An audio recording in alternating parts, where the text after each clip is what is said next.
എൻ്റെ പേര് ബിരിയാണി. പണ്ടൊക്കെ വലിയ ആഘോഷ ദിവസങ്ങളിലും കല്യാണത്തിനും വലിയ വീടുകളിലെ സൽക്കാരത്തിനും മാത്രം അണിയിച്ചൊരുക്കി ദമ്മിട്ട് വിളമ്പിയിരുന്ന എന്നെ ഇപ്പോൾ രാപ്പകൽ വ്യത്യാസമില്ലാതെ 365 ദിവസവും ആൾക്കാർ തേടി വന്ന് പ്ലേറ്റിലാക്കും.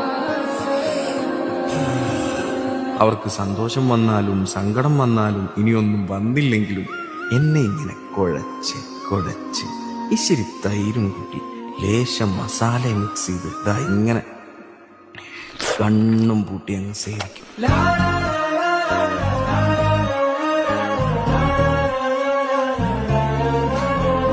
ശുഭം. പിന്നെ വേറെ ഒരു ലോകം.